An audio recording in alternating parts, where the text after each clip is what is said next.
യോഹന്നാൻ്റെ സുവിശേഷ പഠനം അതിൻ്റെ അവസാനത്തെ ഭാഗത്തേക്ക് വന്നേക്കുകയാണ്. കഴിഞ്ഞ ദിവസങ്ങളിൽ നമുക്ക് ഒരുമിച്ച് ഈ ഭാഗം പഠിക്കാനായിട്ട് കർത്താവ് സഹായിച്ചു.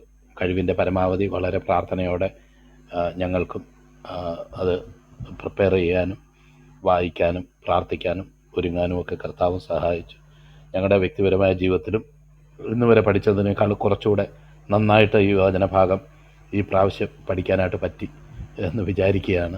ഇനി അതിൽ ഒത്തിരി കാര്യങ്ങൾ പഠിക്കാനും അറിയാനുമായിട്ടുണ്ട്. നമുക്ക് നാളെ ഒരു ദിവസം നമുക്ക് യോഹന്നാൻ്റെ സുവിശേഷത്തിൻ്റെ ഒരു റിവ്യൂ പോലെ നമുക്ക് വെക്കാം. അതിൽ അതേത് നിലയിൽ പ്രയോജനപ്പെട്ടു എന്നൊക്കെ പറയാനായിട്ടുള്ള അവസരം നിങ്ങളാരെങ്കിലും ആഗ്രഹിക്കുന്നെങ്കിൽ അവർക്കും ഉണ്ടാകും. നമുക്കൊരു റിവ്യൂ പോലെ നമുക്ക് നാളെ ഒരു ദിവസം വെക്കാം. അടുത്ത പുസ്തകം നമ്മൾ പഠിക്കാൻ ആഗ്രഹിക്കുന്നത് അപ്പോസ്തല പ്രവൃത്തികളുടെ പുസ്തകമാണ്. വളരെ നമ്മുടെ ഇന്നത്തെ ഈ സാഹചര്യത്തിൽ വളരെ ശ്രദ്ധയോടെ പഠിക്കേണ്ട ഒരു പുസ്തകമാണ് അപ്പോസ്തല പ്രവൃത്തികളെന്നും സുവിശേഷം നമ്മൾ ജാതികൾക്കല്ല, അത് യഹൂദന്മാർക്ക് വേണ്ടിയാണെന്നും അതുപോലൊക്കെയുള്ള പല ദുർവ്യാഖ്യാനങ്ങളും, അതുപോലെ വചനത്തിൽ ജാതികളെന്ന് പറഞ്ഞാൽ അത് നഷ്ടപ്പെട്ടു പോയ 10 ഗോത്രമാണെന്നും, അതുപോലെ യവനന്മാരെന്ന് പറഞ്ഞാൽ അത് ഗ്രീക്ക് സംസാരിക്കുന്ന യഹൂദന്മാർ മാത്രമാണെന്നും അല്ലാതെ ജാതികളല്ല എന്നുമൊക്കെ ഉള്ള വാദങ്ങൾ നിരന്തരം നമ്മൾ കേട്ടുകൊണ്ടിരിക്കുകയാണ്. ഇതൊക്കെ വെറും പൂഴിമണലിന്മേൽ പണിത ബിൽഡിങ് പോലുള്ള ആർഗ്യുമെൻറ്റ്സ് ആണെന്ന് നമുക്കറിയാം. എന്നാൽ അതൊക്കെ നമുക്ക് പരിശോധിക്കാനും പഠിക്കാനും ഒക്കെയുള്ള ഒരു സാഹചര്യമാണ് അപ്പോസ്തല പ്രവൃത്തികളുടെ പഠനം.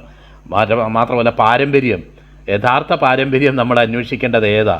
അത് ദൈവവചനത്തിൽ കാണുന്ന 1-ാം നൂറ്റാണ്ടിലെ പാരമ്പര്യമാണ് ഏറ്റവും വാലിഡായിട്ടുള്ള പാരമ്പര്യം. പാരമ്പര്യത്തെക്കുറിച്ച് പറയുന്നെങ്കിൽ, ആരെങ്കിലും അതിനെക്കുറിച്ച് സംസാരിക്കുന്നെങ്കിൽ 1-ാം നൂറ്റാണ്ടിലെ പാരമ്പര്യം കഴിഞ്ഞിട്ടുള്ള പാരമ്പര്യമേ നമുക്കുള്ളൂ, അത് മതി എന്ന് നമുക്ക് മനസ്സിലാക്കാനും അതെന്താണെന്നുള്ളത് വ്യക്തമായിട്ട് ആദിമ സഭ അനുഷ്ഠിച്ചതും അനുസരിച്ചതുമായിട്ടുള്ള കാര്യങ്ങളെല്ലാം ദൈവവചനത്തിൽ അപ്പോസ്തല പ്രവൃത്തികളുടെ പുസ്തകത്തിലും ലേഖനങ്ങളിലുമൊക്കെ നൽകിയിട്ടുള്ളതും നമുക്ക് വ്യക്തമായിട്ട് അറിയാം. അതുകൊണ്ട് നമുക്ക് വളരെ ശ്രദ്ധയോടുകൂടി അത് പഠിക്കാനായിട്ട് വരും ദിവസങ്ങളിൽ ഇടയായി തീരട്ടെ. ഇന്നത്തെ ഈ ഭാഗം ഇന്നലെ നമ്മൾ ചിന്തിച്ചു, ഇന്നലെ ശാരീരികമായിട്ടുള്ള അസ്വസ്ഥതയൊക്കെ ആയിരുന്നു എങ്കിലും ദൈവകൃപയിൽ ആശ്രയിച്ച് മുഴുവൻ സമയം നമ്മൾ ഉപയോഗിച്ചില്ല ഇന്നലെ. എന്നാൽ തന്നെ ദൈവവചനം ധ്യാനിക്കാനായിട്ട് കർത്താവ് നമ്മളെ സഹായിച്ചു. ഞാൻ ഈ അധ്യായം വായിക്കുമ്പോഴും നമ്മൾ കുറച്ച് നാൾ മുന്നേ കർത്താവിൻ്റെ മിറക്കിൾസ് പഠിപ്പിച്ചപ്പോഴും ഈ 21-ാം അധ്യായത്തിലെ കർത്താവ് ഇവിടെ മീൻ പിടിക്കാനായിട്ട് അവർക്കിടയായി തീരുന്ന അത്ഭുതം നമ്മൾ ധ്യാനിച്ച സമയത്തും ഞാൻ ഒത്തിരി ഇരുന്ന് ആലോചിച്ച് ഒരു കാര്യമാണ്, ഈ കർത്താവ് ഉയർത്തെഴുന്നേറ്റെന്ന് അറിഞ്ഞിട്ടും ഈ പത്രോസ്ലീഹ ഇങ്ങനെ ഒരു ഇൻഡിഫറൻറ്റ് ബിഹേവിയർ കാണിക്കാനുള്ള കാര്യം എന്താ? ഈ ശിഷ്യന്മാർ കൂടെ പോയ 6 പേര് അവരും ഇങ്ങനെ ഒരു ഇൻഡിഫറൻറ്റ് ബിഹേവിയർ കാണിക്കാനായിട്ട് കാര്യം എന്താണ്? പണ്ടാരോ പറഞ്ഞിട്ടുണ്ട്, ഒന്നുകിൽ എതിർക്കുക ഇല്ലെങ്കിൽ അനുകൂലിക്കുക, ഡോണ്ട് ബി ഇൻഡിഫറൻറ്റ് എന്ന് പറഞ്ഞിട്ടുണ്ട്. എന്ന് പറഞ്ഞാൽ അനുകൂലിക്കുന്നുമില്ല പ്രതികൂലിക്കുന്നുമില്ല, നേരെ കർത്താവിനെ വിട്ടേച്ച് പോകുക. നമുക്ക് മനസ്സിലാക്കാൻ കഴിയാത്ത നിലയിലുള്ള ഒരു ബിഹേവിയറാണ് അവിടെ കാണിക്കുന്നത് എന്ന് നമുക്ക് മനസ്സിലാകും. അപ്പോൾ ഇന്നത്തെ ഈ ഭാഗം ചിന്തിക്കുമ്പോഴാണ് ഒരു കാര്യം എനിക്ക് ഓർമ്മ വരുന്നത്.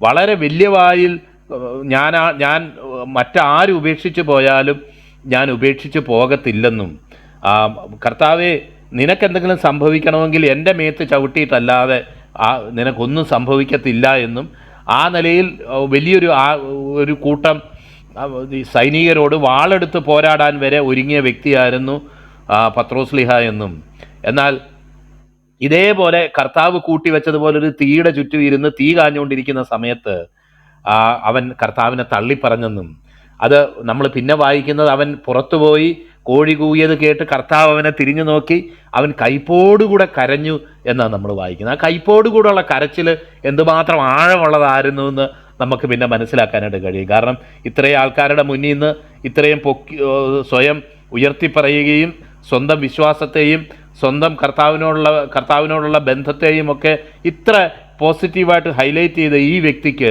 സംഭവിച്ച ആ പരാജയത്തിൻ്റെ പുറത്ത് നമുക്കറിയാം, നമ്മൾ സ്വയ കേന്ദ്രീകൃതമായിട്ടുള്ള ഒരു ജീവിതം ജീവിക്കുമ്പം നമ്മൾ വലിയ കാര്യങ്ങളൊക്കെ നമ്മളെപ്പറ്റി തന്നെ നമ്മൾ ചിന്തിക്കുകയും പറയുകയും ഒക്കെ ചെയ്യും. എന്നാൽ പരാജയപ്പെട്ട് കഴിയുമ്പോൾ പരാജയത്തിൻ്റെ പടുകുഴിയിലേക്ക് നമ്മൾ പോവുകയും നമ്മളെ തന്നെ നമ്മൾ പിന്നെ ഒരിക്കലും ട്രസ്റ്റ് ചെയ്യാത്ത നിലയിൽ നമ്മൾ വളരെ ഒരു നെഗറ്റീവ് സൈഡിലേക്ക് പോകുന്നതായിട്ടും ലോകപ്രകാരം അങ്ങനെ സംഭവിക്കുമ്പം നമുക്ക് കാണാനായിട്ട് കഴിയും. ഒരു പക്ഷേ പത്രോസ്ലിഹായ ഇത്രയൊക്കെ കർത്താവ് തനിക്ക് വെളിപ്പെട്ടു, ഇതിനു മുന്നേ 3 പ്രാവശ്യം വെളിപ്പെട്ടു എന്ന് നമ്മളവിടെ വായിക്കുന്നുണ്ട്. കർത്താവിൻ്റെ ദാസൻ പറഞ്ഞ പോലെ ചിലരത് 11 പറയുന്നു, ചിലർ 12 പറയുന്നു. അത്രയും പ്രാവശ്യം കർത്താവ് വെളിപ്പെട്ടതായിട്ടുള്ള റെക്കോർഡ്സ് ദൈവത്തിൻ്റെ വചനത്തിൽ തന്നെ എഴുതിയിട്ടുണ്ട്. അപ്പോൾ അത്രയൊക്കെ കാര്യങ്ങൾ ഉണ്ടായിരിക്കെ പിന്നെയും ഇങ്ങനെ ഞാൻ മീൻ പിടിക്കാൻ പോകുന്നു, ഞങ്ങളും വരുന്നു എന്ന് പറഞ്ഞ് പോയതിൻ്റെ കാര്യം എന്താണ് എന്ന് നമ്മൾ ആലോചിക്കുമ്പോൾ ഒരുപക്ഷെ തൻ്റെ ജീവിതത്തിലുണ്ടായ പരാജയത്തിൻ്റെ ആ വലിയ ആഴമായിരിക്കാം. ഒരുപക്ഷെ എനിക്ക് ദൈവത്തെ സ്നേഹിക്കാനോ ഈ കർത്താവിനെ പിൻപറ്റാനോ ഈ കർത്താവിൻ്റെ മകനായിട്ടിരിക്കാനോ ഒരു ഗുണവും എൻ്റെ ജീവിതത്തിൽ ഇല്ല എന്നുള്ളൊരു തിരിച്ചറിയലായിരിക്കാം ഒരു പക്ഷേ അദ്ദേഹത്തെ ഇങ്ങനെ കൊണ്ടുപോയതെന്ന് സംശയിക്കത്തക്ക ചില സാഹചര്യങ്ങൾ ഉണ്ടെന്ന് തന്നെയാണ് ഞാൻ അവിടെ ചിന്തിക്കാനായിട്ട് ആഗ്രഹിക്കുന്നത്. ഒരു മിനിറ്റ്.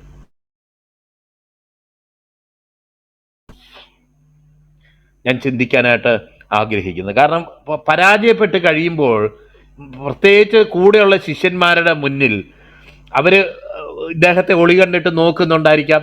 ഒരുപക്ഷെ എന്തോ ആണ് അങ്ങനെ നേരം പറ്റിയ, നീ എന്തിനാ ഇങ്ങനെയൊക്കെ തള്ളിപ്പറഞ്ഞ് എന്നൊക്കെ ചോദിക്കുമ്പോൾ പല റീസണുകളും പല കാര്യങ്ങളും പറഞ്ഞു കാണാം എന്നൊക്കെ നമുക്കറിയാം. എന്ന് മാത്രമല്ല നമുക്ക് ഈ കോണ്ടെക്സ്റ്റിൽ നമുക്ക് വായിക്കാനായിട്ട് കഴിയും, പത്രോസ്ലിഹ എപ്പോഴും ഒരു നേതാവാകണം, താനാണ് അഗ്രഗണ്യൻ എന്ന് സ്വയം ചിന്തിക്കുകയും അങ്ങനെ തന്നെ പെരുമാറുകയും ചെയ്ത ഒരു വ്യക്തിയായിരുന്നു. എന്നാൽ ഈ മാറത്ത് ചാരിയ ശിഷ്യൻ എപ്പോഴും പത്രോസ്ലിഹായ്ക്ക് ഒരു പൊട്ടൻഷ്യൽ ത്രെട്ടായിരുന്നു എന്ന് ചിന്തിക്കത്തക്ക ചില സാഹചര്യങ്ങളുണ്ട്. അതും ഇവിടെ എഴുതി വെച്ചിട്ടുമുണ്ട്. കാരണം ഓട്ടത്തിനിടയിൽ, കല്ലറയ്ക്കലുള്ള ഓട്ടത്തിനിടയിൽ മറ്റേ ശിഷ്യനെ പത്രോസ്ലിഹായേക്കാൾ വേഗത്തിലോടി, അതുപോലെ കർത്താവിൻ്റെ മാറോട് ചേർന്ന് ആരാണ് ഈ കാണിച്ചു കൊടുക്കുന്നവനെന്ന് ചോദിച്ച നിമിഷങ്ങൾ, അതുപോലെ മറുരൂപമലയിൽ കയറിപ്പോയപ്പം പത്രോസിനെയും യോഹന്നാനെയും യാക്കോബിനെയും കൂടെ കൂട്ടിക്കൊണ്ടുപോയി. ഈ സാഹചര്യങ്ങളിലെല്ലാം ഇദ്ദേഹവും കൂടെ ഉണ്ട്. അവരിന്ന് മറുരൂപമലയിൽ നിന്ന് താഴെ ഇറങ്ങി വന്ന സമയത്താണല്ലോ ആര് വലിയവൻ എന്നുള്ളൊരു തർക്കം അവരുടെ ഇടയിൽ പ്രസിപ്പിറ്റേറ്റ് ചെയ്തതായിട്ട് നമ്മൾ വായിക്കുന്നത്. അപ്പോൾ ഇതുപോലുള്ള നമുക്ക് അങ്ങനെ ചിന്തിക്കാൻ തക്കവണ്ണമുള്ള ചില സാഹചര്യങ്ങളുണ്ട്. കാരണം ഇങ്ങനെ ഏറ്റവും കൂടുതൽ സ്നേഹിച്ച ശിഷ്യനല്ലാതെ പിന്നെ ആരാ നേതാവ് എന്ന് ഒരുപക്ഷെ ചിന്തിക്കത്തക്ക ആ നിലയിലും ഒരുപക്ഷെ ചിന്തിക്കാനായിട്ട് കഴിയുമായിരിക്കാം.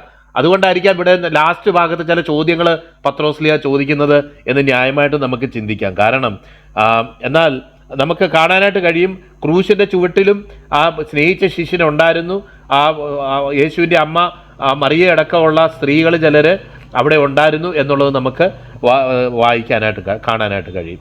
അപ്പോൾ ഞാൻ പറഞ്ഞുകൊണ്ട് വരുന്ന കാര്യം, ഈ പരാജയത്തിൻ്റെ അത്ര വലിയ ശക്തമായ പരാജയം, ഇത്രയും പേരുടെ മുന്നിൽ തള്ളിപ്പറഞ്ഞ ആ പരാജയം പത്രോസ്ലിഹ ഏത് നിലയിൽ തകർത്ത് കാണും എന്ന് ചിന്തിക്കാനായിട്ട് നമുക്ക് സാധിക്കും. അപ്പോൾ അന്നത്തെ കാലയളവ് അനുസരിച്ച് ഈ ഒരുമിച്ചിരുന്ന് ഭക്ഷണം കഴിക്കുക എന്ന് പറയുന്നത്, അതുപോലെ നമുക്ക് കാണാൻ കഴിയും, ഒരു തീ കാഞ്ഞുകൊണ്ടിരിക്കുമ്പോഴായിരുന്നു. തീ കാഞ്ഞ് അവരുമായിട്ടൊക്കെ കൂട്ടായിട്ടിരുന്ന് പല വർത്തമാനങ്ങളൊക്കെ പറഞ്ഞുകൊണ്ടിരിക്കുന്ന കൂട്ടത്തിലാണ് ഈ പരിചാരകയായ സ്ത്രീ വന്ന് ചോദിച്ചത്, നിന്നെ കണ്ടിട്ട് ആ കൂട്ടത്തിലുള്ളവരാന്ന് തോന്നുന്നില്ല, നീയും അവരുടെ കൂട്ടത്തിലല്ലയോ എന്ന് ചോദിക്കുന്ന സമയത്താണ് തള്ളിപ്പറയുന്നതെന്ന് പ്രത്യേകം പ്രസ്താവ്യമാണ്. അപ്പോൾ ഇവിടെയും കർത്താവ് അതുപോലെ അവർക്ക് ആ കരയിൽ ഒരു തീയൊക്കെ കൂട്ടിവെച്ച് ആ കടലിലെടുത്ത് ചാടിയ പത്രോസ്ലിഹായ്ക്ക് തീയൊക്കെ കാഞ്ഞൊന്ന് ചൂടാകാനുള്ള ഒരു സാഹചര്യമൊക്കെ അവിടെ തന്നെ ഒരുക്കി വെച്ചിട്ട് അതുപോലൊരു സെറ്റിങ്ങിലാണ് കർത്താവ് പിന്നെയും അവനോട് ചില ചോദ്യങ്ങൾ ചോദിക്കുന്നത് എന്ന് കാണുമ്പോൾ വളരെ നമുക്കത് എനിക്ക് തോന്നുന്നു നമുക്ക് ന്യായമായി ചിന്തിക്കാനായിട്ട് കഴിയും. ഇവിടെ കർത്താവ് കടന്നു വന്നതിനും കർത്താവ് അവരെ മീറ്റ് ചെയ്തതിന് പ്രധാനപ്പെട്ട കാര്യം ഈ പരാജയ ഭീതിയിൽ നിന്നും ആ പരാജയത്തിൻ്റെ അവസ്ഥയിൽ നിന്നും ഇനി ഒരിക്കലും ഒരുപക്ഷെ എനിക്ക് കർത്താവിന് വേണ്ടി ജീവിക്കാൻ കഴിയത്തില്ല എന്നുള്ള ഒരു ആഴമായ ചിന്തയുടെ ആ ഒരു അവസ്ഥയിൽ നിന്ന് പത്രോസ്ലിഹായെ വീണ്ടും തൻ്റെ സ്നേഹത്തിൽ ഉറപ്പിക്കാനും, മോനെ നീ അങ്ങനെയൊക്കെ ചെയ്തെങ്കിലും നീ എനിക്ക് യൂസ്ലെസ് ഒന്നും ആയിട്ടില്ല, നീ തള്ളിപ്പറഞ്ഞ നിന്നെ തന്നെ ഉപയോഗിക്കാനാണ് എൻ്റെ പദ്ധതി എന്നുള്ളത് കർത്താവ് തെളിയിച്ചു കൊടുക്കുന്നതായിട്ടാണ് നമുക്ക് പലപ്പോഴും അത് നീ എന്നെ ഇത്ര തള്ളിപ്പറയുകയും പ്രാകുകയും ശപിക്കുകയും ഒക്കെ ചെയ്തല്ലോ, അതേ നിന്നെ തന്നെ ഉപയോഗിക്കാനാണ് എൻ്റെ പദ്ധതി എന്ന് കർത്താവ് തെളിയിച്ചു കൊടുക്കുന്നതായിട്ട് നമുക്ക്, എന്ന് മാത്രമല്ല തന്നോട് കൂടെ വേറെ ശിഷ്യന്മാരുടെ പേരും നമ്മൾ ഇന്നലെ ചിന്തിച്ചല്ലോ, അവരൊക്കെ കൂടെ ഉണ്ടായിരുന്നു എന്ന് നമുക്ക് കാണാനായിട്ട് കഴിയും. അപ്പം അവരുടെയൊക്കെ മുന്നിൽ വെച്ച് പിന്നെയും ആ കർത്താവ് അവനെ കമ്മീഷൻ ചെയ്യുന്നതായിട്ട് നമുക്ക് കാണാനായിട്ട് കഴിയും. അപ്പം അന്നത്തെ ആ ഒരു രീതി അനുസരിച്ച് ഈ വളരെ എനിമിറ്റിയിൽ പോയ രണ്ടുപേര് തമ്മിൽ രാജിയാകുന്നതിൻ്റെ, അല്ലെങ്കിൽ അവരുടെ പ്രശ്നങ്ങളൊക്കെ പറഞ്ഞ് പരിഹരിക്കുന്നതിൻ്റെ ഒരു രീതിയായിരുന്നു ഒരുമിച്ചിരുന്ന് ഭക്ഷണം കഴിക്കുക എന്നുള്ളത്. അപ്പം കർത്താവ് അവര് കരയിലേക്ക് വന്നപ്പോൾ അവിടെ കാണുന്നത് പ്രാതൽ ഒരുക്കി വെച്ചതായിട്ടും അപ്പവും അതുപോലെ മീനും അവിടെ ഒരുക്കി വെച്ചതായിട്ട് നമ്മൾ കാണുക. അപ്പൊ കർത്താവ് അവർക്ക് വേണ്ടി ഒരു പ്രാതൽ ഒരുക്കി വെച്ചിട്ട് തന്നെ തള്ളിപ്പറഞ്ഞ പത്രോസ്ലീഹായെ പ്രത്യേകം അവിടെ അദ്ദേഹം അവിടെ ഉള്ളതായിട്ടും മറ്റു ശിഷ്യന്മാരുള്ളതായിട്ടും നമുക്ക് കാണാനായിട്ട് കഴിയും. അങ്ങനെ അവർ ഒരുമിച്ചിരുന്ന് പ്രാതൽ കഴിക്കുന്ന ഒരു അനുഭവം നമ്മൾ വെളിപ്പാട് പുസ്തകത്തിൽ നമ്മൾ വായിക്കുന്നുണ്ട്. ആരെങ്കിലും എൻ്റെ ശബ്ദം കേട്ട് വാതിൽ തുറന്നാൽ ഞാൻ അവനോടും കൂടെ അത്താഴം കഴിക്കും എന്ന് പറയുന്ന ഹയസ്റ്റ് ഫോം ഓഫ് ഒരു കൊയിനോനിയ, ഒരു കൂട്ടായ്മയുടെ ഒരു ഏറ്റവും ഹൃദ്യമായ അനുഭവം ഒരുമിച്ചിരുന്ന് ഭക്ഷണം കഴിക്കുന്ന ഒരു രീതി ആയിരുന്നു എന്നുള്ളത് അന്നത്തെ ആ സംസ്കാരത്തിൽ നിന്നും ആ പറഞ്ഞിരിക്കുന്ന വിധത്തിൽ നിന്നും നമുക്കൊരു പക്ഷേ അങ്ങനെ ചിന്തിക്കാനായിട്ട് സാധിക്കും. അപ്പോൾ അവനെ വിളിച്ച് അവന് വേണ്ടി പ്രാതലൊരുക്കി അവനെയും കൂടെ കൂട്ടിയിരുത്തി ചില കാര്യങ്ങൾ ഹൃദ്യമായിട്ട് അവനോട് ചോദിക്കുന്ന കർത്താവിനെ നമുക്കിവിടെ കാണാനായിട്ട് കഴിയും. ഒരു പക്ഷേ എന്തുകൊണ്ട് പത്രോസ്ലീഹ പിന്മാറിപ്പോയി എന്നുള്ളതിന് എൻ്റെ ഹൃദയത്തിൽ തോന്നുന്ന ഒരു ചെറിയ ലളിതമായിട്ടുള്ള ഉത്തരം, അല്ല പിന്മാറിപ്പോയി എന്നല്ല, ഇത്ര അറിഞ്ഞിട്ടും പിന്നെയും ഇങ്ങനെ പോയതിൻ്റെ കാരണം എന്താണ്, എന്തുകൊണ്ട് കർത്താവ് അവിടെ വന്ന് ഇങ്ങനെ ഹൃദ്യമായിട്ടുള്ള ചില ചോദ്യങ്ങൾ നമുക്കറിയാം. 3 പ്രാവശ്യം പത്രോസ്ലീഹ തള്ളിപ്പറഞ്ഞു, 3 പ്രാവശ്യം ഇവിടെ ഏറ്റു പറയുന്നതായിട്ടും നമുക്ക് കാണാനായിട്ട് കഴിയും. എന്ന് പറഞ്ഞതുപോലെ വളരെ കാരണം ഏതൊക്കെ നിലയിൽ അവൻ തള്ളിപ്പറഞ്ഞോ അതിൻ്റെ ഒക്കെ നമ്മൾ കേട് തീർക്കുന്നത് പോലെ, അല്ലെങ്കിൽ അതിനെയൊക്കെ പരിഹാരം എന്നോണം 3 പ്രാവശ്യം കർത്താവിനെ ഏറ്റുപറയുന്നതായിട്ടും നമുക്ക് കാണാനായിട്ട് കഴിയും. അപ്പോൾ അങ്ങനെ അവരോട് കൂടെ പ്രാതൽ കഴിച്ചു എന്നുള്ളൊരു സംഗതിയാണ് നമുക്കവിടെ കാണാനായിട്ട്. മാത്രമല്ല മത്തായിയുടെ സുവിശേഷം നമ്മൾ 28-ാം അധ്യായം വായിക്കുമ്പോൾ അവരോട് പറയുന്നുണ്ട്, നിങ്ങളെ ഞാൻ ഇനി ഗലീലയിൽ വെച്ച് ഞാൻ കാണും എന്നവരോട് പറയുന്ന ഭാഗങ്ങൾ അതിൻ്റെ 28-ാം അധ്യായം 7-ാം വാക്യം 10-ാം വാക്യം വായിക്കുമ്പോൾ നമുക്ക് കാണാനായിട്ട് കഴിയും. അവരോട് പറയുകയാണ്, നിങ്ങളിനി ഞാൻ ആ വാക്യം വായിക്കും, 28-ാം അധ്യായം 7-ാം വാക്യം, അവൻ മരിച്ചവരിൽ നിന്ന് ഉയർത്തെഴുന്നേറ്റു എന്ന് വേഗം ചെന്ന് അവൻ്റെ ശിഷ്യന്മാരോട് പറവിൻ, അവൻ നിങ്ങൾക്ക് മുമ്പേ ഗലീലയ്ക്ക് പോകുന്നു, അവിടെ നിങ്ങൾ അവനെ കാണും, ഞാൻ നിങ്ങളോട് പറഞ്ഞിരിക്കുന്നു എന്ന് പറഞ്ഞു. 10-ാം വാക്യം, യേശു അവരോട് ഭയപ്പെടേണ്ട, നിങ്ങൾ പോയി എൻ്റെ സഹോദരന്മാരോട് ഗലീലയ്ക്ക് പോകുവാൻ പറവീൻ, ഞാൻ അവരെ അവിടെ വെച്ച് കാണും എന്ന് പറഞ്ഞു. അന്ന് പറഞ്ഞതുപോലെ തന്നെ ഗലീലയിൽ വെച്ച് കാണുന്ന ഒരു കാഴ്ചയാണ് നമുക്കിവിടെ കാണാനായിട്ട് കഴിയുന്നത് എന്ന് നമുക്ക് കാണാനായിട്ട് കഴിയും. അതുപോലെ തന്നെ അത് നമ്മൾ ചിന്തിക്കാനായിട്ട് ഇടയായിട്ട്. മാത്രമല്ല ഇവിടെ 3 പ്രാവശ്യം തള്ളിപ്പറയുന്ന യേശുവിനോട് ചോദിക്കുന്ന കാര്യം കർത്താവിൻ്റെ ദാസൻ ഓൾറെഡി പറഞ്ഞല്ലോ. അവിടെ ഒക്കെ ഉപയോഗിച്ചിരിക്കുന്ന 110 പ്രാവശ്യം എങ്ങാണ്ട് ഈ അഗപ്പാവോ എന്ന് പറയുന്ന വേർഡ് പുതിയ നിയമത്തിൽ ഉപയോഗിച്ചിട്ടുണ്ട്. അത് ബന്ധത്തെ കാണിക്കുന്ന ഒരു കാര്യമാണെന്നും ദൈവവചനത്തിൽ നിന്ന് നമുക്ക് വളരെ വ്യക്തമായിട്ട് നമുക്ക് മനസ്സിലാക്കാനായിട്ട് കഴിയും. കർത്താവിൻ്റെ ദാസൻ അവസാനത്തെ ഇതായിട്ടത് പറഞ്ഞു. ആത്യന്തികമായിട്ട് ക്രിസ്തീയ ജീവിതം എന്താ? ആത്യന്തികമായിട്ട് ക്രിസ്തീയ ജീവിതം എന്ന് പറയുന്നത് അത് കർത്താവുമായിട്ടുള്ള ഒരു സ്നേഹബന്ധമാണ്. അത് കുറേ ആചാരങ്ങളോ അനുഷ്ഠാനങ്ങളോ അല്ലെങ്കിൽ അങ്ങനെ ചെയ്യണോ ഇങ്ങനെ ചെയ്യണം, ഉപവസിക്കുന്നു, പ്രാർത്ഥിക്കുന്നു, കർത്താവിന് വേണ്ടി അങ്ങനെ ചെയ്യുന്നു ഇങ്ങനെ ചെയ്യുന്നു എന്നൊന്നുമുള്ള കാര്യങ്ങളല്ല. ഞാൻ ക്രിസ്തുവിലേക്ക് നടത്തിയ ഒരു സഹോദരി എനിക്കറിയാം. ഇടയ്ക്കിടയ്ക്ക് ഞാൻ വല്ലപ്പോഴും വിളിക്കും. അവരെ കുടുംബമായിട്ട് വേറൊരു ദേശത്ത് താമസിക്കുക. അവരെ ഞാൻ വിളിക്കുമ്പോൾ എന്നോട് പെട്ടെന്ന് പറയും, പാസ്റ്ററെ ഞാനിതുപോലെ ഇതൊക്കെ ചെയ്തു, ഞാനിതുപോലെ ദൈവവേലയ്ക്ക് കൊടുത്തു, ഞാനിതുപോലെ ഉപവസിച്ചു, ഞാനിതുപോലെ പ്രാർത്ഥിച്ചു. അവർ ചെയ്ത കാര്യങ്ങളുടെയൊക്കെ ലിസ്റ്റ് എനിക്ക് ഒറ്റ ശ്വാസത്തിൽ പറഞ്ഞു തീർക്കും എന്നോട്. ഞാനിതൊക്കെ ചെയ്തു പാസ്റ്ററെ. അപ്പം നന്നായി സഹോദരി ആത്മീയമായിട്ട് നല്ലപോലെ വളരുന്നുണ്ട് എന്ന് പറഞ്ഞ് കേൾക്കാനാണ് ഞാൻ ആഗ്രഹിക്കുന്നത്. എന്നാൽ ഇവരുടെ ലിസ്റ്റ് നീളും തോറും എനിക്ക് നിരാശയാണ് പലപ്പോഴും ഉണ്ടാകുന്നത്. കാരണം അവർ ചെയ്യുന്ന കാര്യങ്ങളെ അവർ നന്നായിട്ട് അറിയുന്നു. എന്നാൽ അതിലും ഉപരിയായിട്ട് ഇത്രയൊക്കെ ഞാൻ ചെയ്യുന്നുണ്ടെങ്കിലും അവൻ എന്നോട് കാണിച്ച സ്നേഹത്തിന് പകരമാകത്തില്ല പാസ്റ്റർ, ഇതൊന്നും അത്ര വലിയ സ്നേഹമാണ് അവൻ എന്നോട് കാണിച്ചത് എന്നൊരു വാക്ക് ഈ സഹോദരി പറയുമോ എന്ന് ഞാൻ പലപ്പോഴും ആഗ്രഹിക്കാതെ കേൾക്കാതെ വരുന്നതിൽ എനിക്ക് നിരാശയും തോന്നിയിട്ടുണ്ട്. കാരണം നമ്മൾ എന്തൊക്കെ ചെയ്യുന്നു എന്നുള്ളതിലൊന്നും അല്ല ഈ കർത്താവിനോടുള്ള ബന്ധം ആയിരിക്കുന്നത്. അത് ഇത്രയൊക്കെ ഞാൻ ചെയ്തെങ്കിലും അതൊക്കെ അപ്രയോജനപ്രത്യനെ പോലെ ചില കാര്യങ്ങളൊക്കെ ചെയ്യാനായിട്ട് ഇടയായി തീരുന്നതാ. എന്നാലും കർത്താവെ, നീ ക്രൂശിൽ കാണിച്ച ആ സ്നേഹത്തോട് ഉപമിക്കാനായിട്ട്, അല്ലെങ്കിൽ അത് ആ സ്നേഹത്തിന് തക്കവണ്ണം നിന്നോട് ഇതുവരെ പ്രതികരിക്കാൻ എനിക്ക് എൻ്റെ ജീവിതത്തിൽ സാധിച്ചിട്ടില്ല എൻ്റെ കർത്താവെ എന്നൊരു ദൈവവൈതൽ പറയുന്നിടത്താ അവൻ്റെ ശിഷ്യത്വം വെളിപ്പെടുന്നത്, അവൻ്റെ വിശ്വാസം വെളിപ്പെടുന്നത്, അവൻ കർത്താവിന് വേണ്ടിയാണ് ജീവിക്കുന്നത്, അവൻ കൃപയിലാണ് ജീവിക്കുന്നതെന്ന് വെളിപ്പെടുന്ന വാക്കുകൾ എപ്പോഴും അതുതന്നെയാണ് എന്ന് എൻ്റെ ജീവിതത്തിൽ പലപ്പോഴും എനിക്ക് അനുഭവിക്കാൻ കഴിഞ്ഞത്. അത് ഇത് ചെയ്യുന്നതൊന്നും അധികപ്പറ്റുമല്ല. ആ കർത്താവ് നമ്മളോട് കാണിച്ച സ്നേഹത്തോട് ഒരുമിച്ച് നോക്കുമ്പോൾ നമ്മൾ ചെയ്യുന്നതൊക്കെ എന്താ? അതിനെ എന്തെങ്കിലും ഒന്ന് ഹൈലൈറ്റ് ചെയ്യേണ്ടി വല്ല ആവശ്യമുണ്ടോ? ഇതുവരെ അവൻ്റെ ആ സ്നേഹത്തിന് പകരമായിട്ട് മീനിങ് ഫുള്ളായിട്ട് അവൻ ആഗ്രഹിക്കുന്ന പോലെ എന്തെങ്കിലും ചെയ്യാൻ നമുക്ക് പറ്റിയിട്ടുണ്ടോ? എന്നാൽ ഇങ്ങനെ ചെയ്തു എന്ന് പറയുമ്പം നമ്മുടെ സ്വയനീതി ഇങ്ങനെ കൂടുകയും അത് നമുക്ക് ദൈവത്തോടുള്ള ബന്ധത്തെയും മറ്റ് സഹോദരങ്ങളോടുള്ള ബന്ധത്തെയും ഈ സ്വയനീതി ബാധിക്കുന്നതായിട്ടും നമുക്ക് കാണാനായിട്ട് കഴിയും. നമ്മൾ ഈ സ്വയനീതിയുടെ ഇതിൻ്റെ ഉള്ളിൽ നിന്ന് പുറത്തു വന്നില്ല എങ്കിൽ നമുക്കറിയാം, പത്രോസ്ലിയ ആ തള്ളി പറയുന്നത് വരെയും അതുപോലുള്ള ഒരു അനുഭവത്തിലായിരുന്നു. താൻ കർത്താവിനെ പ്രൊട്ടക്റ്റ് ചെയ്ത് നിർത്തുന്നു, താൻ ഈ ലോകത്തില്ലെങ്കിൽ കർത്താവിൻ്റെ കാര്യം അപകടത്തിലാകും എന്നുള്ളൊരു നിലയിലാണ് അദ്ദേഹം ചിന്തിച്ചു പോയിരുന്നത് എന്ന് നമുക്കറിയാം. എന്നാൽ കർത്താവുമായിട്ടുള്ള ഒരു ബന്ധമെന്ന് പറയുന്നത് അത് ആത്യന്തികമായിട്ട് അതൊരു സ്നേഹബന്ധമാണ്. ആ സ്നേഹബന്ധമാണെന്ന് മനസ്സിലാക്കാത്ത ആരും ക്രിസ്തീയ ജീവിതത്തിൽ വേര് പിടിക്കാൻ പോകുന്നില്ല. ഒരിക്കലും കർത്താവിന് വേണ്ടി ഫലകരമായിട്ട് ജീവിക്കാനും അവർക്ക് കഴിയത്തില്ല എന്നുള്ളതാണ് യാഥാർത്ഥ്യം. നമുക്കറിയാമല്ലോ, എത്രയോ ദൈവത്തിൻ്റെ വചനങ്ങൾ നമുക്ക് വായിക്കാനായിട്ട് കഴിയും. നമ്മൾ ദൈവവചനത്തിൽ ഒരു ശാസ്ത്രി വന്ന് കർത്താവെ ഏറ്റവും വലിയ കൽപ്പന എന്താണ് എന്ന് ചോദിക്കുമ്പോൾ കർത്താവ് അതിന് ഉത്തരം പറയുന്നത് നമുക്ക് കാണാനായിട്ട് കഴിയും.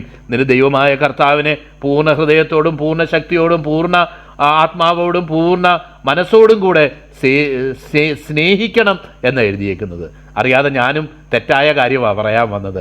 സേവിക്കണം എന്നാണ് നമ്മളൊക്കെ സാധാരണ പറയുന്നത്. സേവിക്കണം എന്ന് എവിടെയെങ്കിലും ഒന്ന് കാണിച്ചു തരാൻ പറ്റുമോ? ആ ഭാഗത്ത് എങ്ങാനും സേവിക്കണം എന്നാണോ എഴുതിയേക്കുന്നത്? അല്ല, സേവിക്കണം എന്നല്ല എഴുതിയേക്കുന്നത്. അങ്ങനെയാണെങ്കിൽ നമ്മൾ കർത്താവിന് വേണ്ടി ചില കാര്യങ്ങളൊക്കെ ചെയ്യുന്നതൊക്കെ ഹൈലൈറ്റ് ചെയ്ത് ഇന്നതൊക്കെ ചെയ്തിട്ടുണ്ടെന്നൊക്കെ പറഞ്ഞ് നമുക്ക് പോകാനായിട്ട് കഴിയും. എന്നാൽ അവിടെ പറഞ്ഞേക്കുന്ന കാര്യം നിന്റെ ദൈവമായ കർത്താവിനെ സ്നേഹിക്കണം എന്നാണ് പറഞ്ഞേക്കുന്നത്. ഒരു കൽപ്പനയായിട്ട് അത് തന്നേക്കുക. ഈ കൽപ്പന അനുസരിക്കാൻ തക്കവണ്ണം നമ്മുടെ മനസ്സൊരുക്കി കഴിയുമ്പം ഈ ദൈവമായ കർത്താവിനെ പൂർണ്ണ ഹൃദയത്തോടും പൂർണ്ണ ശക്തിയോടും പൂർണ്ണ മനസ്സോടും പൂർണ്ണ ശക്തിയോടും കൂടെ സ്നേഹിക്കാനായിട്ട് കർത്താവ് നമ്മളെ ബലപ്പെടുത്തും. ഈ സ്നേഹിക്കണം എന്നാ പറഞ്ഞത്. കാരണം ദൈവവുമായിട്ടുള്ള കർത്താവുമായിട്ടുള്ള നമ്മുടെ ബന്ധമെന്ന് പറയുന്നത് അത് സ്നേഹത്തിൽ അധിഷ്ഠിതമാണ്, നമ്മുടെ പെർഫോമൻസിൽ അധിഷ്ഠിതമല്ല. പെർഫോമൻസ് അധിഷ്ഠിതമായിട്ട് ഉള്ളൊരു ജീവിതമാണ് നമ്മൾ ജീവിക്കുന്നതെങ്കിൽ ഒരിക്കലും നമുക്ക് ദൈവസന്നിധിയിൽ അവൻ്റെ കൃപയിൽ നിലനിൽക്കാനായിട്ട് സാധിക്കത്തില്ല. പൗലോസ്ലീഹ പറയുന്ന വാക്കുകൾ നമുക്കറിയാമല്ലോ. 2 കൊരിന്ത്യർ 5-ാം അധ്യായം 14-ാം വാക്യത്തിൽ അദ്ദേഹം പറയുന്നത് താൻ ക്രിസ്തുവിന് വേണ്ടി അനുഭവിക്കുന്ന കഷ്ടങ്ങളൊക്കെ ആ 4-ാം അധ്യായത്തിൽ പറയുകയും 3-ാം അധ്യായം 2 കൊരിന്ത്യർ പുതിയ നിയമത്തിൻ്റെ ശുശ്രൂഷയ്ക്ക് വേണ്ടി അവൻ ഞങ്ങളെ പ്രാപ്തരാക്കി.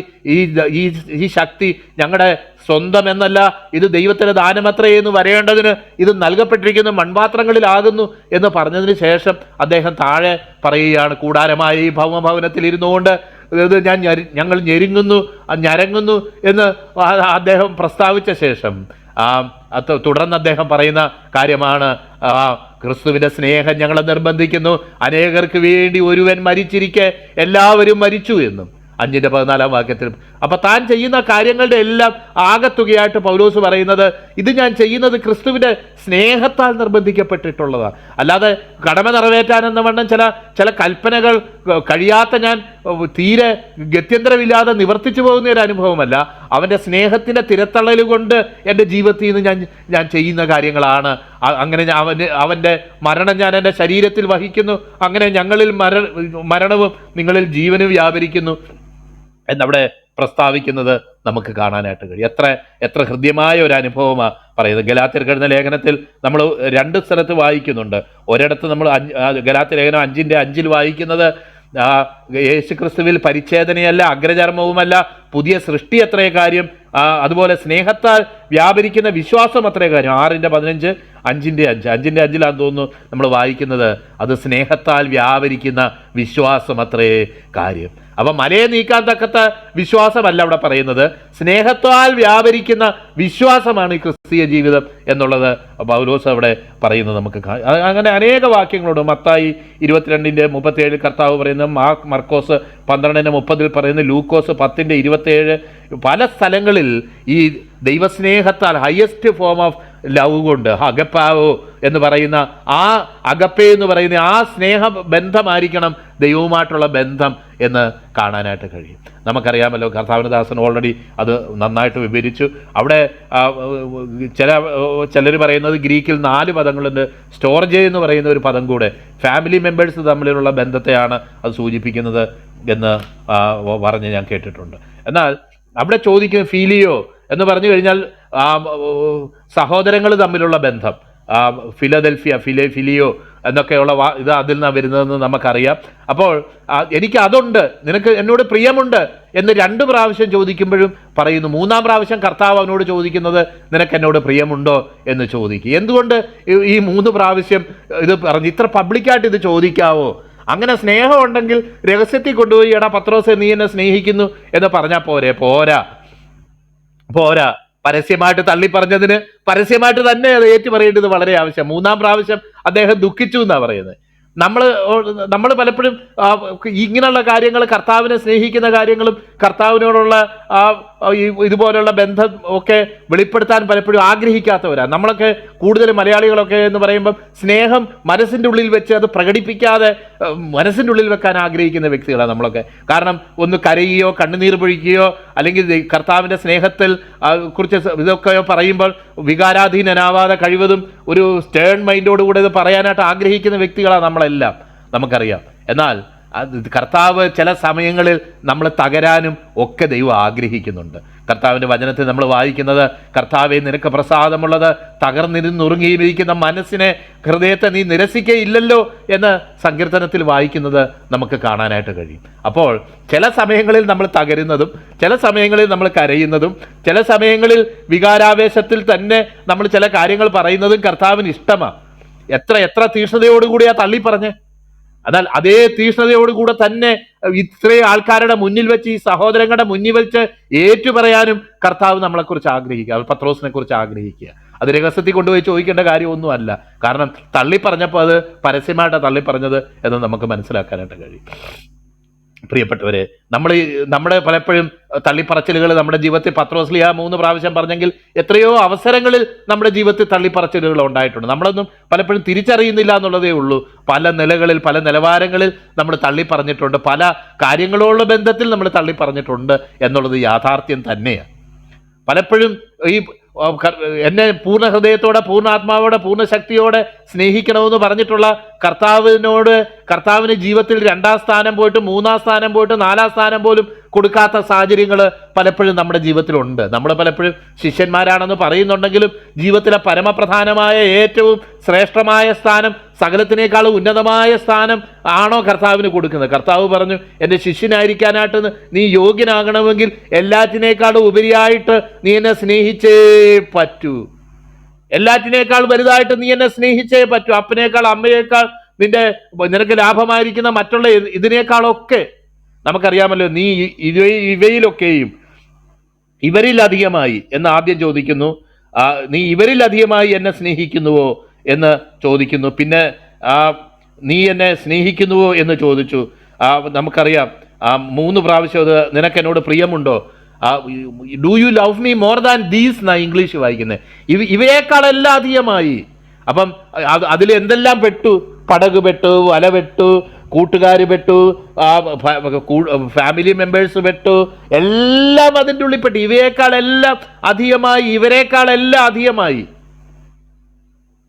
ഏതിനാ പ്രയോറിറ്റി കൊടുക്കുന്നത്? പ്രയോറിറ്റി കൊടുക്കുന്നതിൽ നമ്മൾ പരാജയപ്പെട്ടിട്ടുണ്ടോ? ഉണ്ടെങ്കിൽ അതൊരു തള്ളിപ്പറച്ചിൽ തന്നെയാണ്. കർത്താവിന് ആ പ്രയോറിറ്റി കൊടുക്കുന്നതിൽ നമ്മൾ പരാജയപ്പെട്ടിട്ടുണ്ടോ? നമ്മുടെ മുട്ടുകൾ വിറച്ചിട്ടുണ്ടോ? മുഴങ്കാലുകൾ തളർന്നിട്ടുണ്ടോ? കൈകൾ കുഴിഞ്ഞു പോയിട്ടുണ്ടോ?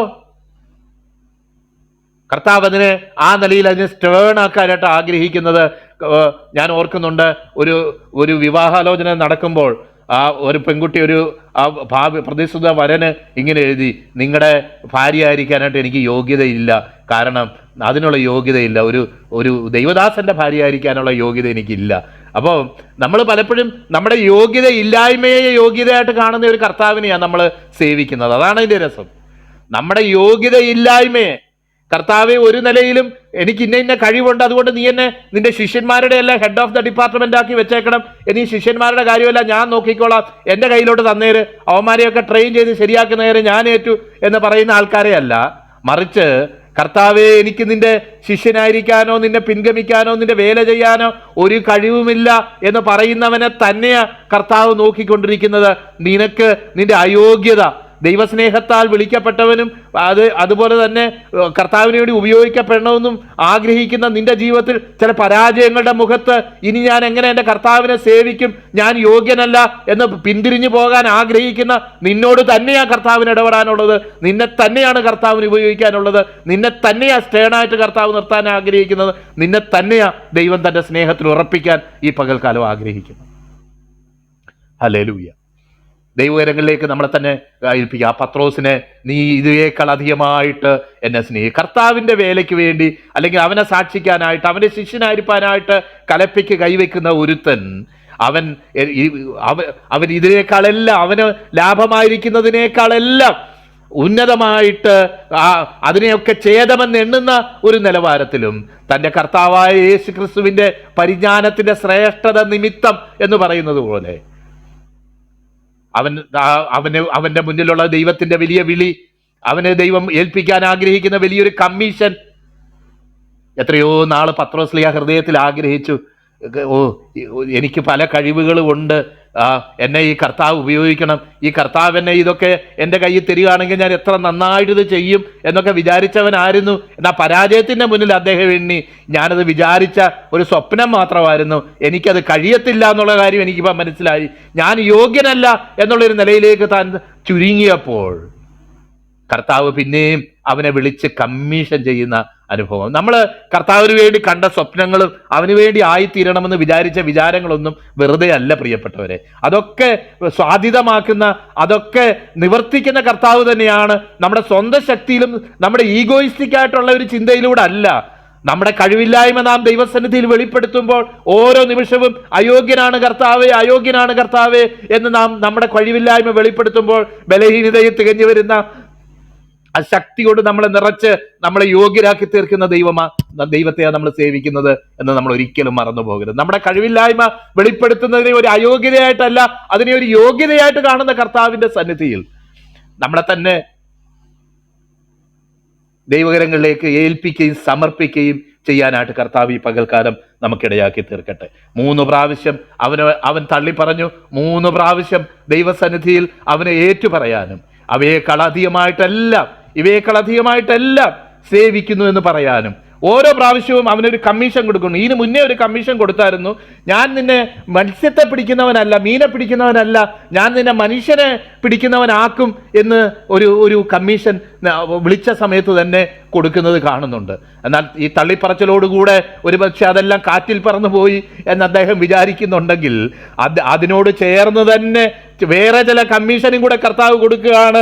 നീ എൻ്റെ കുഞ്ഞാടുകളെ മേയ്ക്കുക, നീ എൻ്റെ ആടുകളെ മേയ്ക്കുക എന്നിങ്ങനെ കർത്താവ് അവിടെ പറയും. നീ എൻ്റെ കുഞ്ഞാടുകളെ മേയ്ക്കുക എന്നും നീ എൻ്റെ ആടുകളെ പാലിക്കുക എന്നും പറയുന്നത് നമുക്ക് കാണാനായിട്ട് കഴിയും. എന്ന് മാത്രമല്ല, താൻ എങ്ങനെ മരണം കൊണ്ട് കർത്താവിനെ മഹത്വപ്പെടുത്തും എന്നും കൂടെ അവിടെ വെളിപ്പെടുത്തുക. നീ ചെറുപ്പക്കാരനായിരുന്നപ്പോൾ നീ ആമേൻ ആമേൻ ഞാൻ നിന്നോട് പറയുന്നു, നീ യൗവനക്കാരനായിരുന്നപ്പോൾ നീ തന്നെ അരകെട്ടി ഇഷ്ടമുള്ളയിടത്ത് നടന്നു, വയസ്സനായ ശേഷമോ. എത്ര കൃത്യമായിട്ടാ കർത്താവ് അവനോട് പറയുന്നത്. ഒരു ദൈവദാസൻ ഇതിനെപ്പറ്റി പറഞ്ഞ് ഞാൻ കേട്ടിട്ടുണ്ട്. 12-ാം അധ്യായം അപ്പോസ്തല പ്രവൃത്തികൾ വായിക്കുമ്പോൾ യാക്കോബിനെയും പത്രോസിനെയും കൂടെ ഹെരോദാവ് പിടിച്ച് തടവിലാക്കിയെങ്കിലും യാക്കോബിനെ വെട്ടിക്കൊന്നു, എന്നാൽ പത്രോസ്ലിയ സമാധാനമായിട്ട് കിടന്നുറങ്ങുക. പത്രോസ്ലിയായെ വെട്ടിക്കൊല്ലാൻ തീരുമാനിച്ചതിൻ്റെ തലേ രാത്രി എങ്ങനെയാണ് കർത്താവിന് പത്രോസ്ലിഹായ്ക്ക് ഉറക്കം വന്നത് എന്നുള്ളതിന്റെ ഒരു എക്സ്പ്ലനേഷൻ അദ്ദേഹം പറയുമായിരുന്നു. കർത്താവ് അദ്ദേഹത്തോട് പറഞ്ഞായിരുന്നു, നീ വയസ്സനായ ശേഷമേ മരിക്കത്തുള്ളൂ, അതിനു മുന്നേ നീ മരിക്കത്തില്ല എന്ന് കർത്താവ് പറഞ്ഞിരുന്നു. അതുകൊണ്ട് പെർഫെക്റ്റ് പീസിൽ അദ്ദേഹം അവിടെ കിടന്ന് ഉറങ്ങുക. കാരണം എൻ്റെ കർത്താവ് എന്നോട് പറഞ്ഞിട്ടുണ്ട്, വയസ്സനായ ശേഷം നീ കൈ നീട്ടുകയും മറ്റൊരുത്തൻ നിന്റെ അരകെട്ടി നിനക്ക് ഇഷ്ടമില്ലാത്ത ഇടത്തേക്ക് നിന്നെ കൊണ്ടുപോവുകയും ചെയ്യും എന്ന് പറഞ്ഞു എന്ന് നമുക്ക് കാണാനായിട്ട് കഴിയും. നമുക്കറിയാം 2 പ്രാവശ്യം ആ കാരാഗൃഹത്തിൽ നിന്ന് അപ്പോസ്തല പ്രവർത്തികൾ വായിക്കുമ്പം അപ്പോസ്തലന്മാരെ രക്ഷിക്കുന്നതായിട്ട് കാണുന്നത് 2 പ്രാവശ്യം നമ്മൾ കാണുന്നുണ്ട്. അതുപോലെ അത്ര കൃത്യമായിട്ട്, കാരണം കർത്താവ് നമ്മുടെ ജീവിതത്തിൽ ദൈവത്തിന് ചില ഉദ്ദേശങ്ങളുണ്ടെങ്കിൽ ആ ഉദ്ദേശത്തിൽ നിന്ന് മാറ്റാനായിട്ട് ഒന്നിനും സാധ്യമല്ല. ലോകത്തിലെ ഏറ്റവും വലിയ ഭരണാധികാരി വിചാരിച്ചാൽ പോലും ദൈവഹിതപ്രകാരമുള്ള കാര്യങ്ങളല്ലാതെ അതിലപ്പുറത്തേക്ക് ഒന്നും നമ്മുടെ ജീവിതത്തിൽ നടക്കുകയില്ല. ഓരോ കാരാഗ്രഹത്തിൻ്റെയും ഓരോ ഇതിൻ്റെയും ഡ്യൂപ്ലിക്കേറ്റ് താക്കോല് കർത്താവിൻ്റെ കയ്യിലുണ്ട്. അവൻ തൻ്റെ ദൂതനെ അയച്ച് തൻ്റെ ഭക്തന്മാരെ വിടുവിക്കുന്നു എന്ന് നമ്മുടെ ദൈവത്തിൻ്റെ വചനത്തിൽ വായിക്കും. നോക്കിയാട്ടെ, അവിടെ നമ്മൾ അപ്പോൾ ഞാൻ ആലോചിക്കുക, ഇവിടെ വേറൊരു കമ്മീഷനും കൂടെ കൊടുക്കുക, എൻ്റെ ആടുകളെ നീ പാലിക്കുക. പത്രോസ് തൻ്റെ ലേഖനത്തിൽ പറയുന്നത്, നിങ്ങൾ മൂപ്പന്മാരായ നിങ്ങൾക്കൊരു കൂട്ടുമൂപ്പനും. അപ്പൊ കൂട്ടുമൂപ്പനായിട്ട് താൻ അവരെ പ്രബോധിപ്പിക്കുകയും അവർക്ക് എഴുതുകയും ചെയ്യുന്ന കാര്യങ്ങൾ നമുക്ക് കാണാനായിട്ട് കഴിയും. അപ്പോൾ ഇവിടെ വളരെ സന്തോഷപൂർവ്വം അദ്ദേഹത്തിന് ചിന്തിക്കത്തക്കവണ്ണം, പരാജയത്തിന്റെ പടുകുഴിയിലും ഇനി ഞാൻ മനുഷ്യന്റെ മുഖത്ത് എങ്ങനെ നോക്കും, കൂടുള്ള ശിഷ്യന്മാരുടെ മുഖത്ത് എങ്ങനെ നോക്കും എന്നൊക്കെ അദ്ദേഹം ഒരുപക്ഷെ വിചാരിച്ച്, ഇനി പഴയ ജീവിതമേ എനിക്ക് പറഞ്ഞിട്ടുള്ളൂ, കാരണം ഞാൻ കർത്താവിനെ തള്ളിപ്പറഞ്ഞു എന്ന് വിചാരിച്ച അതേ വ്യക്തിയോട് പറയുകയാണ്, നീ ആഗ്രഹിച്ചതുപോലെ തന്നെ നിന്നെ ഞാൻ ഉപയോഗിക്കാനായിട്ട് ആഗ്രഹിക്കുന്നത്, നീ എൻ്റെ ആടുകളെ പാലിക്കുക, നീ എൻ്റെ ആടുകളെ മേയ്ക്കുക, കുഞ്ഞാടുകളെ മേയ്ക്കുക എന്നിങ്ങനെ അദ്ദേഹത്തെ കമ്മീഷൻ ചെയ്ത് കൊടുക്കുന്നതായിട്ട് നമുക്ക് കാണാനായിട്ട് കഴിയും. എത്ര നല്ലവനായ കർത്താവ്. ഇത്രയൊക്കെ ആയപ്പോൾ എനിക്ക് തോന്നുന്ന പത്രോസ്ലിഹയുടെ ഹൃദയം സന്തോഷം കൊണ്ട് നിറഞ്ഞു കാണും. കർത്താവെ, ഞാൻ യൂസ്ലെസ് ആണ്, ഈ 3.5 വർഷം സ്പെൻഡ് ചെയ്തതും എൻ്റെ ജീവിതത്തിലൊരു നഷ്ടപ്പെട്ട വർഷങ്ങളായിട്ട് പോയല്ലോ കർത്താവ് എന്ന് ഒരുപക്ഷെ അദ്ദേഹം വിചാരിക്കുന്നുണ്ടെങ്കിൽ, അദ്ദേഹത്തിന് സന്തോഷിക്കത്തക്കവണ്ണം അദ്ദേഹം ഒരുപക്ഷെ ഒരിക്കൽ ആഗ്രഹിച്ചതുപോലെ ഈ പരാജയത്തിൻ്റെ പടികുഴിയിൽ നിന്ന് കർത്താവ് അവനെ പിടിച്ച് കർത്താവ് അവൻ ആഗ്രഹിച്ചതുപോലെ ദൈവസ്നേഹത്തിൽ അവനെ ഉറപ്പിക്കുകയും കർത്താവ് കമ്മീഷൻ ചെയ്യുകയും ചെയ്യുന്ന കാഴ്ചയാണ് നമുക്ക് കാണാനായിട്ട് കഴിയുന്നത്. അന്നേരമാ ചോദിക്കുന്നത്, എൻ്റെ അടുത്ത ഒപ്പോണൻ്റ് ഉണ്ടല്ലോ, ഈ അടുത്ത റൈവൽ എന്ന് പറയുന്നത് ആ ഒരു അർത്ഥത്തിലല്ല, സ്നേഹമാണ്, എന്നാൽ തന്നെ ഒരു അടുത്തടുത്ത് തോളോട് തോള് ചേർന്ന് നിൽക്കുന്ന വേറൊരാളുണ്ടല്ലോ, എന്നേക്കാൾ മുന്നേ ഓടിയവനുണ്ടല്ലോ, കർത്താവിൻ്റെ മാറോട് ചാഞ്ഞ് അത് ആരാകുന്നു എന്ന് ചോദിച്ചവനുണ്ടല്ലോ, ഞാൻ ഓടിപ്പോയപ്പോഴും ക്രൂശിന്റെ ചുവട്ടിൽ നിന്ന് ഒരുത്തനുണ്ടല്ലോ, കൂടുതൽ സ്നേഹം പ്രകടിപ്പിച്ച ഒരുത്തനുണ്ടല്ലോ. ഇപ്പം മനുഷ്യനെ പിടിക്കുക എന്നുള്ളതും അതുപോലെ കുഞ്ഞാടുകളെ മേയ്ക്കുക എല്ലാ കമ്മീഷനും ഇപ്പം എന്നെയാണല്ലോ ഏൽപ്പിച്ചേക്കുന്നത്. അപ്പൊ അദ്ദേഹത്തിന് ഡ്യൂട്ടി ഒന്നും ഇല്ലേ? നമുക്ക് പലപ്പോഴും ഒരുപക്ഷെ തോന്നാവുന്ന ഒരു ചോദ്യമാണ്. എന്നാൽ അവിടെ കർത്താവ് പറയുകയാണ്, അവനെക്കുറിച്ചുള്ള കാര്യം ഞാൻ നോക്കിക്കോളാം. ഞാൻ വരുന്നത് വരെ ജീവിച്ചിരിക്കണമെന്നാണ് എൻ്റെ ഹിതമെങ്കിൽ, അതിന് പല ഇന്റർപ്രിട്ടേഷൻസ് ഉണ്ട്. അത് ഈഫ് എന്നാ പറയുന്നത്, കണ്ടീഷണൽ ക്ലോസാ പറഞ്ഞേക്കുന്നത്, ആണെങ്കിൽ. അല്ലാതെ ഞാൻ വരുന്നവരെ ജീവിച്ചിരിക്കുമെന്നല്ല പറഞ്ഞ, ആണെങ്കിൽ നിനക്കെന്ത്. അതിന്റെ പ്രധാന ഹൈലൈറ്റ് എന്ന് പറയുന്നത്, അവിടുത്തെ കാര്യം എന്ന് പറയുന്നത് നമുക്കറിയാനായിട്ട് കഴിയും, അത് ദൈവഹിതമെങ്കിൽ അതങ്ങനെയാണ്. നീ നിന്നെ ഏൽപ്പിച്ച കാര്യം നീ ചെയ്യ്. നമുക്കറിയാമല്ലോ, തുടർന്ന് അപ്പോസ്തല പ്രവർത്തികൾ നമ്മൾ വായിക്കുമ്പം പത്രോസും യോഹന്നാനും സുന്ദരം എന്ന ഗോപുരത്തിന്റെ വാതിക്കൽ അവിടെ ആ മുടന്തനെ സൗഖ്യമാക്കുന്നതും അതുപോലുള്ള കാര്യങ്ങൾ അവർ രണ്ടുപേരും കൂടെ ഒരുമിച്ച് ചെയ്യുന്ന കാര്യങ്ങൾ പലതും നമുക്കറിയാം. നമുക്ക് ഈ ലീഡർഷിപ്പിനെ പറ്റി സ്ഥാനത്തെ പറ്റിയും ചിന്തിക്കുന്നവർ, അയ്യോ പ്രസിഡന്റും സെക്രട്ടറിയും ഒക്കെ ആയല്ലോ, പിന്നെ എനിക്കെന്തോ അവിടെ ഫംഗ്ഷൻ, അല്ലെങ്കിൽ ഇന്ന പോലെ എനിക്കെന്തോ അവിടെ കാര്യമെന്ന് വിചാരിക്കുന്ന ആൾക്കാരുണ്ട്. നിങ്ങൾക്കറിയാമല്ലോ, ഈ ദൈവസഭയ്ക്ക് ഇതുപോലത്തെ പ്രസിഡന്റും സെക്രട്ടറിയും ഒന്നുമില്ല. പത്രോസ്ലിഹായെ ഒന്ന് കമ്മീഷൻ ചെയ്തെന്ന് വെച്ചിട്ട് യോഹന്നാന് കൊടുക്കാനായിട്ട് കർത്താവിൻ്റെ കയ്യിൽ ശുശ്രൂഷ ഇല്ലാതില്ല, അല്ലെങ്കിൽ ബാക്കി അപ്പോസ്തലന്മാർക്ക് കൊടുക്കാനായിട്ടുള്ള ശുശ്രൂഷ കർത്താവിൻ്റെ കയ്യിലുണ്ട്. നേതൃത്വം ഏൽപ്പിച്ചു, അല്ലെങ്കിൽ ഇതിനെ കുഞ്ഞാടുകളെ മേയ്ക്കാൻ അവനെ റിസ്റ്റോർ ചെയ്തു എന്നൊക്കെ പറയുമ്പോൾ ബാക്കി ആർക്കും ശുശ്രൂഷ ഇല്ലെന്നല്ല. ചില ആൾക്കാർ പറയാറുണ്ട്, അയ്യോ സാറേ എന്തോ പറയാനാ, സാറിന് കാശെടുത്ത് തരണമെന്നുണ്ട്, എന്നാൽ എൻ്റെ കാശിൻ്റെ മേത്ത് വേറെ ആരാണ്ടൊക്കെ കൊണ്ടുവന്ന് കിട്ട്, അത് ഇപ്പോൾ എടുക്കാൻ പറ്റുന്നില്ല എന്ന് പറഞ്ഞ പോലെ ചിലരുടെ വിചാരം ദൈവത്തിൻ്റെ വിളി അങ്ങനെയൊക്കെയാണെന്നാ. ഒരാളെ വിളിച്ചെന്ന് വെച്ച് അതോടെ മുഖം വാടിപ്പോവുക. അയ്യോ എനിക്ക് പിന്നെ വിളിയില്ലയോ? അത് ഭാരപ്പെടേണ്ട സഹോദരങ്ങളെ. അതുപോലെ തന്നെ ശ്രേഷ്ഠമായിട്ടുള്ള വിളി, അതുപോലെ തന്നെ കർത്താവിൽ വിശ്വാസത്താൽ നമുക്ക് എന്തൊക്കെ ആയി തീരാമെന്ന് നമ്മൾ വിചാരിക്കുന്നോ അത്ര ശ്രേഷ്ഠമായ വിളിയും കാര്യങ്ങളും ഒക്കെ കർത്താവിൻ്റെ കയ്യിൽ നമുക്ക് വേണ്ടിയും ഉണ്ട്. അങ്ങനെ അവൻ്റെ നിയോഗങ്ങൾ നമുക്ക് വേണ്ടി ഉണ്ട്. അവൻ നമ്മളെ ഉപയോഗിക്കാനും നമ്മൾ ആഗ്രഹിക്കുന്നതും നനയ്ക്കുന്നതും ഉപരിയായിട്ട് നമ്മളെ തൻ്റെ സ്നേഹത്തിൽ നിറച്ച് നടത്താനുമുള്ള വഴികൾ, ആലോചനകളും കർത്താവിൻ്റെ കരങ്ങളിലുണ്ട്. ഒരാൾക്ക് കൊടുത്തെന്ന് വെച്ചത് തീർന്നൊന്നും പോയിട്ടില്ല. നോക്കിയാട്ടെ, നമുക്കറിയാമല്ലേ എത്ര ശ്രേഷ്ഠമായിട്ടാണ് ഈ ദൈവഭക്തന്മാര് 1-ാം നൂറ്റാണ്ടിൽ ഈ പഠിപ്പില്ലാത്തവരും സാമാന്യരുമായിട്ടുള്ള ഈ വ്യക്തികൾ, ഇവർക്ക് ഈ പഠിപ്പ് ജ്ഞാനം എവിടെ നിന്ന്, ഇവർക്ക് ഈ ശക്തി എവിടെ നിന്ന്, ഇവർക്ക് അവരുടെ വാക്കുകളോട് എതിർത്ത് നിൽക്കാൻ ജ്ഞാനികൾക്ക് പോലും സാധിച്ചില്ല എന്ന് അപ്പോസ്തല പ്രവൃത്തികളിൽ വായിക്കുന്നു. പ്രിയപ്പെട്ടവരെ, ആ നിലയിൽ ദൈവ പരിശുദ്ധാത്മാവ് കരങ്ങളിലെടുത്ത ഈ ഭക്തന്മാർക്ക് വേണ്ടി, ഈ സാധാരണപ്പെട്ടവർക്ക് വേണ്ടി, കർത്താവിൻ്റെ ശിഷ്യന്മാർക്ക് വേണ്ടി, കർത്താവ് സ്നേഹിച്ച തൻ്റെ ശിഷ്യന്മാർക്ക് വേണ്ടി, തൻ്റെ സ്നേഹത്തിൽ ഉറപ്പിച്ച് അവരുടെ കൈമുതലായിട്ട് സ്നേഹം മാത്രമേ ഉള്ളൂ, വേറൊന്നും അവർക്ക് കൈമുതലായിട്ടില്ല. അവർക്കൊരു കാര്യം അറിയാം, ഞങ്ങളുടെ കർത്താവ് മരണത്തെ ജയിച്ച് ഉയർത്തെഴുന്നേറ്റ കർത്താവ് ഞങ്ങളെ സ്നേഹിക്കുകയും ഈ ദൗത്യം ഞങ്ങളെ ഭരമേൽപ്പിക്കുകയും ചെയ്തു. അതുകൊണ്ട് ഞങ്ങൾ അവൻ്റെ കൃപയിൽ ഞങ്ങൾ നിലനിൽക്കും, അവൻ ഞങ്ങളെ നടത്തുമെന്നുള്ള വിശ്വാസമല്ലാതെ വേറൊന്നും അവർക്ക് കൈമുതലായിട്ടില്ലാതെ അവർ മുന്നോട്ട് കടന്നു പോവുക. പ്രിയപ്പെട്ടവർ, എന്തൊരു മനോഹരമായ കാഴ്ചയാണ് നമുക്ക് കാണാനായിട്ട് കഴിയുന്നത്. നമുക്ക് അവിടെ യോഹന്നാൻ പറഞ്ഞ് അവസാനിപ്പിക്കുന്നത് യേശു ദൈവപുത്രൻ എന്ന് വിശ്വസിക്കേണ്ടതിന് വേണ്ടി ഇത് എഴുതിയിരിക്കുന്നു എന്ന് കഴിഞ്ഞ അധ്യായത്തിൻ്റെ അവസാനം നമ്മൾ കണ്ടു. അതുപോലെ തന്നെ ഇത് പറഞ്ഞ് ഈ പറയുന്നവനും ഈ സാക്ഷ്യം, കാരണം യോഹന്നാൻ തന്നെപ്പറ്റി തന്നെ തേർഡ് പേഴ്സണിൽ പറയുന്ന നിലയിൽ അവിടെ 24-ാം വാക്യത്തിൽ നമുക്ക് കാണാനായിട്ട് കഴിയും. എന്നിട്ട് പറയുക, കർത്താവ് ചെയ്ത കാര്യങ്ങളെക്കുറിച്ച് മുഴുവൻ എഴുതുവാണെങ്കിൽ നമുക്കറിയാം യോഹന്നാൻ മറ്റുള്ള അപ്പോസ്തലന്മാർ പറഞ്ഞിട്ടുള്ള പല അത്ഭുത പ്രവൃത്തികളും കർത്താവിൻ്റെ കാര്യങ്ങളും ഒന്നും പറഞ്ഞിട്ടില്ല. അദ്ദേഹം വിശേഷമായിട്ട് 7 അത്ഭുതങ്ങൾ എടുത്ത് പ്രത്യേകമായിട്ട് എഴുതി യേശു ദൈവപുത്രൻ എന്ന് വിശ്വസിക്കേണ്ടതിന് വേണ്ടി എഴുതി തയ്യാറാക്കിയ ഒരു സുവിശേഷ സമാഹാരമാണ് എന്ന് നമുക്ക് മനസ്സിലാക്കാം. അത് മുഴുവൻ എഴുതിയാൽ ഈ ലോകത്തിൽ തന്നെ പിടിക്കുകയില്ല എന്ന് അദ്ദേഹം അതിൽ സാക്ഷ്യം പറഞ്ഞുകൊണ്ട് അവിടെ നിർത്തുകയാണ് ചെയ്യും. പ്രിയപ്പെട്ടവരെ, കർത്താവിൻ്റെ സ്നേഹം നമ്മുടെ ജീവിതത്തിൽ പല പരാജയങ്ങളും വരുമ്പോഴും തെറ്റിപ്പോയി കർത്താവേ, പറ്റിപ്പോയി കർത്താവേ, എനിക്ക് കഴിവില്ലാതെ പോയി കർത്താവേ, ഞാൻ വീം പഠിച്ചത് മാത്രമായി, എൻ്റെ ഉള്ളിൽ ആ ശക്തി ഇല്ലായിരുന്നു കർത്താവേ എന്ന് പറയുമ്പോൾ പോടാ നിന്നെ തള്ളിക്കളഞ്ഞിരിക്കുന്നു എന്ന് പറയുന്ന കർത്താവല്ല. നമ്മുടെ പരാജയം എന്താണെന്നും നമ്മുടെ കഴിവില്ലായ്മ എന്താണെന്നും നാം തിരിച്ചറിയുമ്പോൾ അതിൽ നിന്നും 10 മടങ്ങായിട്ട് നമ്മളെ നിലനിർത്തുകയും ഉപയോഗിക്കുകയും കർത്താവിൻ്റെ മഹത്വത്തിന് വേണ്ടി നിൽക്കാൻ തക്കവണ്ണം ഇടയാക്കി തീർക്കുകയും, ഒരിക്കൽ പത്രോസ് പറഞ്ഞു ഞാൻ നിനക്ക് വേണ്ടി മരിക്കും എന്ന് പറഞ്ഞെങ്കിൽ അത് ആ ആഗ്രഹം കൂടെ കർത്താവ് സാധിപ്പിച്ചു കൊടുത്തു എന്നത് അബ്രഹാം പാസ്റ്റർ പറഞ്ഞ് നമ്മൾ കേട്ടല്ലോ. ഏതുവിധം മരിക്കും, അതെ ഞാൻ നിനക്ക് വേണ്ടി ഒരു ജീവൻ വെച്ചു കൊടുക്കും എന്നൊക്കെ പറഞ്ഞു വീമ്പിളക്കിയതാ. എന്നാൽ ആ വീമ്പിളക്കലല്ല, പിന്നെ യഥാർത്ഥമായിട്ടും അത് സമചിത്തതയോടുകൂടെ തന്നെ ആ കാര്യങ്ങളെ കാണാനും ആ മരണത്തെ നേരിടാനും തക്കവണ്ണം തൻ്റെ ഭക്തനെ ദൈവം ബലപ്പെടുത്തിയല്ലോ. അതിനായിട്ട് നമുക്ക് ദൈവത്തെ സ്തുതിക്കാം. നമുക്ക് ഈ ദിവസങ്ങളിൽ നമ്മുടെ ചില വീമ്പിളക്കലുകളും യാഥാർത്ഥ്യത്തോട് ബന്ധമില്ലാത്ത നമ്മുടെ വിശ്വാസ ജീവിതത്തെക്കുറിച്ചുള്ള നമുക്ക് തന്നെയുള്ള ഇവാലുവേഷനും അത് മേൽത്തരമാണ്, മറ്റുള്ളവരെക്കാൾ ശ്രേഷ്ഠമാണെന്ന് വിചാരിക്കുന്ന വിചാരമൊന്നുമല്ല. കർത്താവും നമ്മുടെ ഒന്നുമില്ലായ്മ വെളിപ്പെടുത്തക്കവണ്ണം ഇതുപോലുള്ള ചില കടൽ തീരത്തിൻ്റെ അനുഭവങ്ങളിലൂടെ അതുപോലുള്ള ചില ശോധനാ സമയങ്ങളിലൂടെ നമ്മളെയും കടത്തി വിടുമ്പോഴും നമ്മുടെ വിശ്വാസം നഷ്ടപ്പെട്ടു പോയെന്നല്ല, ആ ശാശ്വതമായ കരങ്ങളിൽ ചാരുവാൻ, ശാശ്വതമായ കൃപയിൽ ആശ്രയിക്കുവാനായിട്ട് കർത്താവ് നമ്മളെ ഈ ദിവസങ്ങളിൽ ബലപ്പെടുത്തട്ടെ എന്ന് പ്രാർത്ഥിച്ചുകൊണ്ട് ഞാൻ എൻ്റെ വാക്കുകളിൽ നിന്ന് വിരമിക്കുന്നു.